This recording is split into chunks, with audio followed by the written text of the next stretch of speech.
अस्सलाम वालेकुम जी। होपफुली आप सब ठीक होंगे। अ, आज के जो हमारे इम्पोर्टेंट आर्टिकल्स हैं, अ, उनको हम डिस्कस करेंगे जी इसमें, इस वीडियो में। स्पेशली डॉन के जो आर्टिकल्स हैं, उनके ऊपर आपको इस वीडियो में समझ मिलेगी।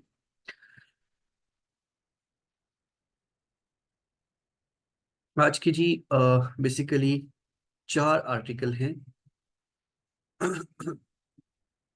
और जिनमें जो इम्पोर्टेंट हैं वो भी आपके साथ डिस्कस किए जाएंगे जी, कि इनमें से इम्पोर्टेंट कौन से हैं।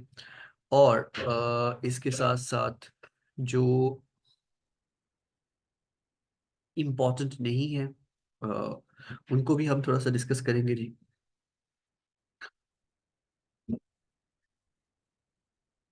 ये जी चार आर्टिकल हैं। इम्बैलेंस फ्रॉम बर्थ, और बिकमिंग अ जज, the poles of heat waves, और अर्बन ग्रोथ।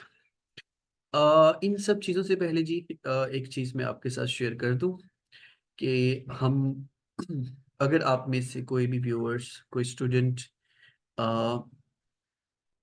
इन आर्टिकल्स की वो कैब लेना चाहे, तो ये हमने इन आर्टिकल्स में से वो कैब निकाली है।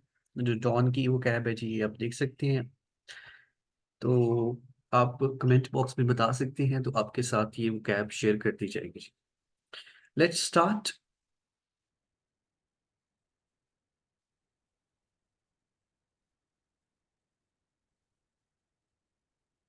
इम्बैलेंस फ्रॉम बर्थ, ये भी एक इम्पॉर्टेंट आर्टिकल है जी। इसमें जो रिसेंटली पाकिस्तान का जो मर्दमशुमारी की गई है जी, तो उसके ऊपर बात हो रही है कि कितनी पाकिस्तान की मर्दम जो इस वक्त पॉपुलेशन है, उसकी फिगर क्या है, इस वक्त ओवरऑल फिगर क्या है। और इसमें जिस तरह आपको नाम से ही पता चल रहा होगा कि जो रेशियो है मेल टू फीमेल, उसके ऊपर फोकस है। इवन पाकिस्तान, इंडिया, ओवरऑल ये एक इम्पॉर्टेंट आर्टिकल है जी, जो कि स्पेसिफिकली हम इसको डिस्कस करेंगे। नेक्स्ट जो है बिकमिंग अ जज, ये भी एक इम्पॉर्टेंट नहीं है जी। अगर आप इसको पढ़ना चाहें तो ओके है, अदरवाइज इसमें बेसिकली सिर्फ और सिर्फ जो बात हो रही है वो जज की को किस तरह से नॉमिनेट करना चाहिए। और फिर इसके साथ साथ जी जज की होने के लिए क्या क्वालिटीज होनी चाहिए। फिर राइटर इसमें अपनी ओपिनियन देता है कि हाँ, हम इस तरह से अगर किसी के ऊपर उनको जिस तरह दूसरी सर्वेंट्स में होता है, दूसरे सिविल सर्वेंट्स में, कि उनकी जो उनका जो चार्ट होता है परफॉर्मेंस का, उनकी बेस के ऊपर उनको प्रमोशन मिलती है। तो अगर उस तरह से किया जाए तो ज़्यादा बेहतर है कि अगर एक जज को कम से कम ये कहा जाए कि वो एक दिन में 40 to 50 के करीब केसेस सुने। और इस तरह से ये परफॉर्मेंस बेस के ऊपर कुछ वो आइडियाज देता है। फिर वो कुछ आइडियाज देता है कि अगर आपने एक न्यू जज अपॉइंट करना है तो उसके ऊपर किस तरह से, वो कहते हैं सीनियर वकीलों को, और स्पेशली वो वकील जो ज़्यादा मुतहरिक हों और जो प्रैक्टिस कर रहे हों। फिर कुछ क्वालिटीज बताता है कि जज की क्या क्वालिटीज होनी चाहिए जी। ठीक है, उसके अंदर पेशेंस होना चाहिए। सो इन दिस वे एक इम्पॉर्टेंट आर्टिकल नहीं है, लेकिन आप चाहें तो इसको पढ़ सकते हैं। मैंने इसको जो इसके अंदर इम्पॉर्टेंट चीज़ें या जो चीज़ें इसमें यूज़ की गई हैं, जो इसका मेन आइडिया है, वो मैंने आपको बता दिया है। बाकी इसमें डिटेल आप पढ़ सकते हैं। उसके बाद है जी the perils of heat waves. perils of heat waves करने से पहले हम पहले अर्बन ग्रोथ को करेंगे। अर्बन ग्रोथ भी एक इम्पॉर्टेंट आर्टिकल नहीं है टू सम एक्सटेंट, बिकॉज इसमें राइटर जो है वो सिर्फ यही बात करता है कि जो अर्बनाइजेशन है वो बहुत तेजी से बढ़ रही है। तकरीबन पाकिस्तान में 35% जो लोग हैं वो शहरों में रहते हैं और बाकी रूरल एरियाज में रहते हैं। और कोई प्लान नहीं है कि किस तरह से सिटी को बड़ा करना है। और जो पॉपुलेशन है, जो बाहर से लोग आते हैं, जो जो पुअर सिटीज में से लोग आते हैं यहाँ पे एक अच्छा मुस्तकबिल के लिए, तो डेफिनेटली उनको भी यहाँ पे सफ़र करना पड़ता है थ्रू जो यहाँ के डिफ़िकल्ट जो कमर्शलाइजेशन है, उनके थ्रू जी। फिर जो डिफ़िकल्ट इन्वायरमेंट्स हैं, फिर डेफिनेटली इन तमाम चीज़ों को इसमें डिस्कस करता है। और फिर वो जो मेजर कंसर्न शो करता है वो ये शो करता है कि जो पॉलिटिकल पार्टीज हैं, अभी इलेक्शंस आ रही हैं, तो उन्होंने अपनी जो मैनिफेस्टो दिए हैं, तो उनमें अभी तक अर्बनाइजेशन के बारे में कोई प्लान नहीं है उनके पास, एक्सेप्ट दो पार्टीज, एक जमात इस्लामी और एक है एमक्यूएम। राइटर कहता है कि वो इसके ऊपर बात भी कर रही हैं, जबकि जो दूसरी बड़ी पॉलिटिकल पार्टीज हैं, उन्होंने अभी तक जो मैनिफेस्टो दिए हैं जिन पार्टीज ने, उन्होंने अर्बनाइजेशन के ऊपर कोई बात नहीं की, कोई उनका कोई एजेंडा नहीं है। जबकि ये एक मेजर कंसर्न होना चाहिए, बिकॉज जिस जिस जिस तरह से जो जो पुअर सिटीज हैं, तो वहाँ पे इन्फ्लेशन, पाकिस्तान में इन्फ्लेशन इनहेंस हो रही है, तो लोग मूव कर रहे हैं बड़ी सिटी, मेट्रोपॉलिटन सिटीज की तरफ, लाहौर, फैसलाबाद, इस्लामाबाद जी, कराची। तो जिसकी वजह से राइटर के अकॉर्डिंग ये और बढ़ने वाली है, इनकी तादाद जो है तकरीबन इस वक्त 80 मिलियन लोग जो हैं, और 8 करोड़ लोग जी, जो इस वक्त जो बड़ी सिटीज में रह रहे हैं, जो सिटीज में रह रहे हैं जी। और फर्दर अगर हम बात करें जी, तो इसमें वो यही कहता है कि जो पॉलिटिकल पार्टीज हैं उनको इन ये जो मेजर इशू है, इसको कंसर्न करना चाहिए, और इसके रिलेटेड उनको अपना एक एजेंडा पेश करना चाहिए कि जब वो पावर में आएंगी तो इस प्रॉब्लम को कैसे टैकल करेंगी। अदरवाइज ये बहुत सारी प्रॉब्लम्स का गढ़ बन जाएगा जी, जो कि अनकंट्रोल्ड हो जाएगा, और इसको कंट्रोल नहीं किया जा सकेगा, जो जो कि एक दो मिसालें देता है वो, और वो मिसालों में बताता है कि किस तरह से जो डेंस एरिया है वहां पे अगर क्राइम हो तो वहां से क्रिमिनल को पकड़ना इम्पॉसिबल हो जाता है। जैसे वो किसी ने कहा कि कराची में अगर किसी बंदे को ढूंढना है ना, तो ये भी एक जो एजेंसी है हमारी, उनके ही किसी एक दौरान का बयान था कि वहां पे सिर्फ बिल्कुल ऐसे है जैसे आपने सुई फेंक दी हो, और सुई भी कहाँ पे जी, जो एक तूड़ी वाला एरिया होता है वहां पे आपने सुई फेंक दी हो, तो डेफिनेटली वहां से इम्पॉसिबल हो जाता है वो उस नीडल को ढूंढना। तो ऐसे ही वहां पे किसी क्रिमिनल को ढूंढना हो जाता है, बिकॉज बहुत ज्यादा डेंस पॉपुलेशन, बहुत ज्यादा डेंस है पॉपुलेशन की वहां पे जी। अ, इसमें जी वो सिर्फ अर्बनाइजेशन के ऊपर बात करता है, उसकी ग्रोथ के ऊपर बात करता है। एंड फर्दर जो हमारे इंपॉर्टेंट आर्टिकल्स हैं क्लाइमेट चेंज के अकॉर्डिंग, जो कि हीट वेव्स के बारे में है, तो हम बात करते हैं the perils of heat waves ji.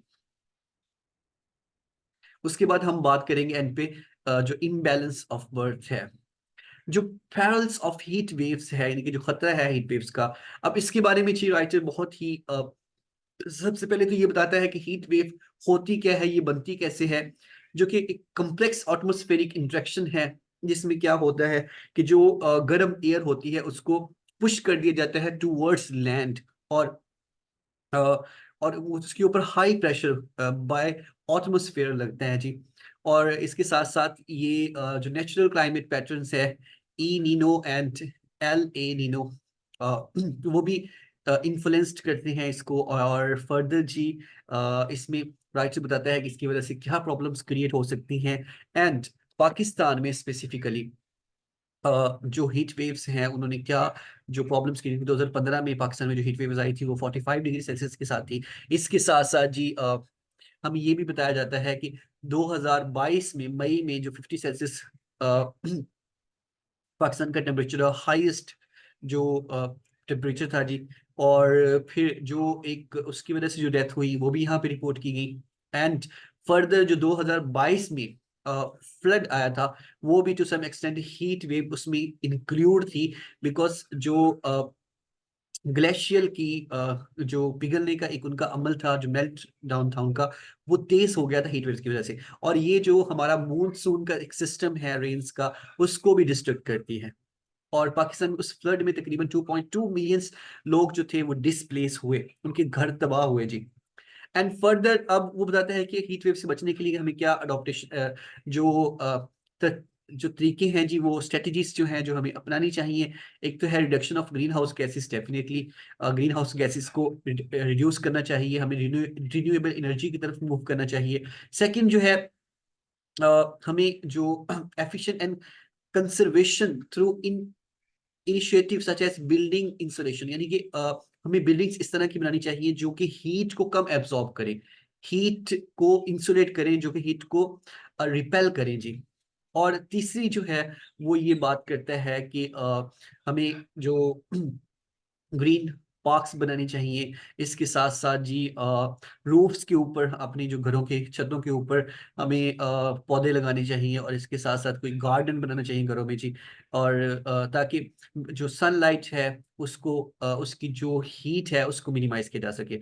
Further जो कि इम्पॉर्टेंट है वो जी बात करता है कि इसमें जी पॉलिसी बनानी चाहिए प्रॉपर प्लान के अकॉर्डिंग, एंड जो इसके अबाउट अवेयरनेस दे, और अवेयरनेस के साथ साथ एजुकेट करे कि जब हीट वेव्स में लोगों ने किस तरह से अपने आप को बचाना है, और क्या क्या चीज़ें हैं, और क्या क्या खुराक है जो उन्होंने अपने लिए यूज़ करनी है हीट वेव्स में जी। एंड कुछ और यहाँ पे वो स्ट्रेटजीज, कुछ अडेप्टेशंस यहाँ पे वो रेकमेंड करता है, जिसमें डेफिनेटली बताता है कि हमें इस तरह की जो क्लाइमेट रेजिलिएंट एग्रीकल्चर है, लाइक ऐसे पौधे जो पानी कम लेते हो, हमें उन पौधों को यूज करना चाहिए ताकि हमारे पास हीट वेव में या ड्रॉट में हमारे पास मैक्सिमम फूड जो हो अवेलेबल हो। और इसके साथ साथ डेफिनेटली गवर्नमेंट को चाहिए कि वो कूलिंग सेंटर्स बनाए, जहाँ पे जब हीट वेव्स के दौरान लोग वहाँ पे जाके खुद को ठंडा रख सकें, एंड स्पेसिफिकली उनको पीने का पानी, साफ पानी मुहैया हो वहाँ पे। एंड फर्दर जी वो हेल्थ के रिलेटेड बात करता है कि हेल्थ में डॉक्टर्स को हीट वेव्स के अकॉर्डिंग उनको जी जो डॉक्टर्स हैं उनको गाइड किया जाना चाहिए, ताकि वो लोगों को अच्छी तरह से उनको अवेयरनेस दे सके। एंड फर्दर वो ये भी बताता है कि ये जो हीट वेव के खतरे हैं वो ज़्यादा उन एरियाज में ज़्यादा होते हैं जहाँ पे पॉपुलेशन ज़्यादा होती है, स्पेशली जो मेट्रोपॉलिटन सिटीज़ है या अर्बन जो लोकेशंस हैं वहाँ पे जी। और वहाँ पे इन जो पॉलिसीज़ हैं इनका जो इम्प्लीमेंटेशन है वो बहुत ज़रूरी है, ताकि हम मैक्सिमम जो लोग हैं, जो वल्नरेबल कम्युनिटी है, उनको हम इन डिजास्टर से बचा सके जी। एंड जो लास्ट हमारा एक आर्टिकल है जी, वो एक इम्पॉर्टेंट आर्टिकल है जो कि मैं समझता हूँ इससे भी ज्यादा इम्पोर्टेंट है the perils of heat waves से भी। एंड वो है जी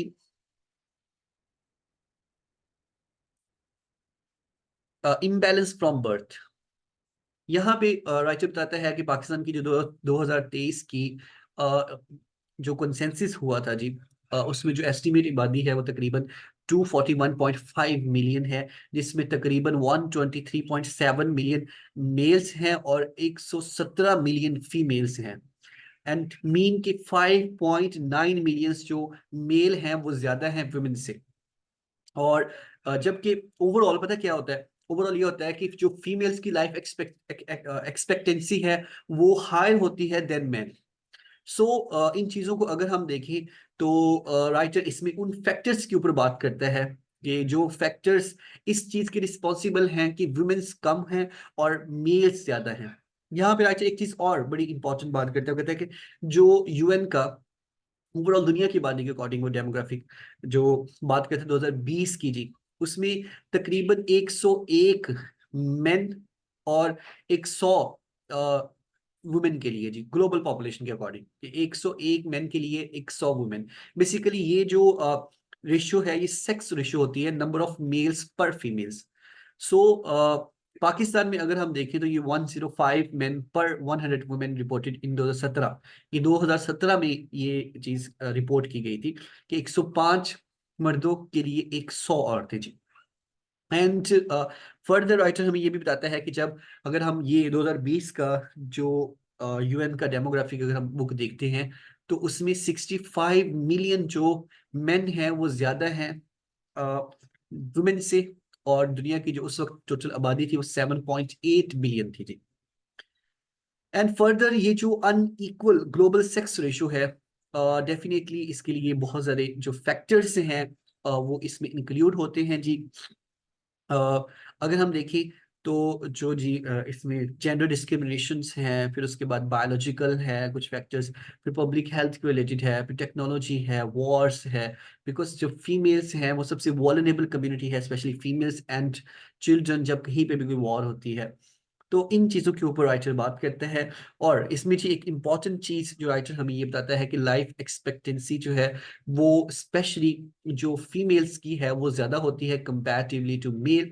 अगर हम यहाँ पे रशिया की ही बात करें तो रशिया में जो लाइफ एक्सपेक्टेंसी है मेल्स की वो 64.2 ईयर्स है, और जो फीमेल्स की है वो 74.8 ईयर्स है। ये 2021 की वो बात कर रहा है, और गैप है तकरीबन 10 साल का।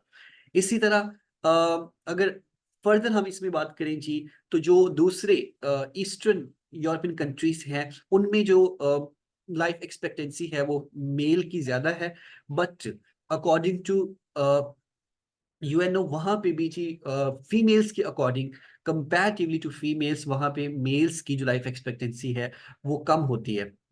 एंड फर्दर अगर हम इन चीजों को देखें, रशिया में जो लाइफ एक्सपेक्टेंसी कम थी उनकी एक रीजन थी जो कि कंजम्पशन ऑफ वोडका, जो कि वो बहुत ज़्यादा यूज़ करते थे। और फर्दर अगर हम इन चीज़ों को देखें तो एक पॉलिसी बनाई गई थी उन्होंने इस चीज़ से बचने के लिए, जो कि मिखाइल गॉर्बाचोव उनके जो प्रेसिडेंट थे इन 1985 में, उन्होंने जो वोडका की एक पॉलिसी बनाई थी, अल्कोहल को रिस्ट्रिक्ट कर दिया था, जिसमें तकरीबन 25% जो थी वो लाइफ एक्सपेक्टेंसी इंक्रीज हुई थी, और ड्रिंकिंग में वो जी ड्रिंकिंग डिक्रीज हुई थी, एंड उनकी लाइफ एक्सपेक्टेंसी बढ़ी थी। फिर उसके बाद जब 1991 में सोवियत यूनियन कोलैप्स करता है, तो फिर दोबारा से ये जो कंजम्पशंस थी फिर दोबारा से इनहेंस होती है, और फिर एक बार फिर से जी लाइफ एक्सपेक्टेंसी जो मेल की है वो डिक्रीज हो जाती है। एंड फर्दर राइटर जी इसमें बात करते हैं कि ओवरऑल अगर हम चाइना की बात करते हैं, या चाइना, इंडिया और कोरिया, साउथ कोरिया की अगर हम बात करें जी, तो सिर्फ आपको यही दिखेगा कि सिर्फ रशिया ही है एक ऐसी कंट्री जहां पे 86 मेन है 100 वुमेन्स के लिए, यानी कि मेन कम है, जो आप सेक्स रेशो है उसमें मेन कम है और फीमेल्स ज्यादा हैं। ये 2021 की वो बात कर रहा है जी। अगर हम बात करें जो दूसरी कंट्रीज हैं रशिया के अलावा जी, जो बड़ी कंट्रीज हैं जैसे जिसमें कोरिया का पूरा एरिया देख लेते हैं, चाइना का और इंडिया का। चाइना में डेफिनेटली मेल्स ज्यादा हैं और फीमेल्स कम हैं। उसमें अगर हम देखें तो क्योंकि वहां पे उन्होंने जो पॉलिसी अपनाई थी एक चिल्ड्रन वाली, जिसकी वजह से जो लोग थे वो ज्यादा एक्सपेक्ट करते थे मेल बेबी को, और ज्यादा वो जी मेल बेबी को ही पसंद करते थे। अगर कोई फीमेल्स होती थी तो वो कल्चर नॉर्म्स की वजह से उसको जी इम्पोर्टेंस कम मिलती थी, जिसकी वजह से उसकी डेथ हो जाती थी, मोस्ट केसेस में उनकी डेथ हो जाती थी। तो जिसकी वजह से वहां पे जो मेल्स की पॉपुलेशन थी वो इंक्रीज होना शुरू हो गई, और फीमेल्स की पॉपुलेशन वहां पे डिक्रीज होना शुरू हो गई। बिकॉज ये जो इम्बैलेंस है मेल्स और फीमेल्स में, ये बेसिकली हमारे जो कल्चरल नॉर्म्स होते हैं, जिस तरह आगे वो जाके बात करेगा जी, स्पेशली जिस तरह हमने ये चाइना में बात की कि वहां प्रेफर जो किया जाता था वो मेल को किया जाता था। फिर इसके साथ साथ अगर हम इंडिया की बात करें तो इंडिया में भी जो क्योंकि वहां पे स्पेशली जो अमीर लोग हैं वो पहले से पता लगवा लेते हैं कि उनके बेबी की जो जेंडर है वो कौन सा है, सेक्स कौन सा है, वो मेल है या फीमेल है। तो उनके अकॉर्डिंग ही जी वो स्टेप भी ले लेते हैं मोस्टली। अगर उनको पता चले कि वो फीमेल है तो वो जो फिटेस्ट होता है उसको वो जाया करवा देते हैं, जिसकी वजह से इंडिया में भी मेल्स टू फीमेल रेशो ज्यादा है, और उन वहां पे भी मेल्स ज्यादा हैं और फीमेल्स कम है। अगर हम ओवरऑल बात करें पाकिस्तान में भी वही फैक्टर्स हैं जी, बिकॉज यहाँ पे भी फीमेल्स को बोझ समझा जाता है, और मेल्स को जो एक इम्पोर्टेंस है वो ज्यादा मिलती है। अगर कहीं पे अकॉर्डिंग टू इनकी एक रिसर्चर्स हैं जी, अमृता सिंह, उन्होंने बात की, इसी में वो उनको कोड भी करते हैं कि अगर कहीं पे जो फीमेल्स की पॉपुलेशन इंक्रीज भी हो रही हो तो वहाँ पे कुछ जो कल्चरल नॉर्म्स हैं वो इस तरह के हो जाते हैं जी। फिर टेक्नोलॉजी की जो अवेयरनेस है, फिर उनकी जो डेथ या एक रेट है वो ज्यादा हो जाता है कंपैरेटिवली, क्योंकि उनको वो इम्पोर्टेंस नहीं मिलती जो इम्पोर्टेंस मेल बेबी को मिलती है। एंड डेफिनेटली जो पाकिस्तान का स्टैटिस्टिक्स के अकॉर्डिंग तकरीबन 105.6 ये जो इनका sex to male ratio, sex ratio है जी, मेल टू फीमेल रेशो जो है, और ये भी बिल्कुल इंडिया की ही तरह की है। ये 2017 की बताई गई जी उन्होंने, क्योंकि अभी तक जो न्यू है उसमें अभी तक उन्होंने हमें नहीं बताया कि अभी जो रेशो है वो कितनी है। जबकि अकॉर्डिंग टू WHO उन्होंने भी यही बात की कि जो ओवरऑल वो जो नॉर्मल होती है उसको वो कहते हैं कि 105 तक ही होती है, और जेंडर डिस्क्रिमिनेशन की वजह से जो ओवरऑल पॉपुलेशन है फीमेल्स की वो कम होती है, बिकॉज जो प्रेजुडिसेस हैं अगेंस्ट फीमेल वो आप हर कम्युनिटी में देख सकते हैं। बट जो डेवलपिंग कंट्रीज हैं वहाँ पे इनकी जो पॉपुलेशन है वो, क्योंकि वहाँ पे जो नॉर्म्स होते हैं वो फीमेल्स के अगेंस्ट मूव कर रहे होते हैं, तो जिसकी वजह से उनकी पॉपुलेशन इंक्रीज या इनहेंस नहीं हो पाती। सो ये वो तमाम चीज़ें थी जी जो इस आर्टिकल में राइटर हमारे साथ डिस्कस करते हैं, और कुछ फैक्ट्स एंड फिगर भी लेके आता है। होपफुली इन तमाम चीज़ों को मैं आप तक कन्वे कर पाया हूँगा। और बेटा अगर आपको ये वीडियो बेनिफिशियल लगे तो इसको शेयर करें, लाइक करें और चैनल को सब्सक्राइब करें। Thank you.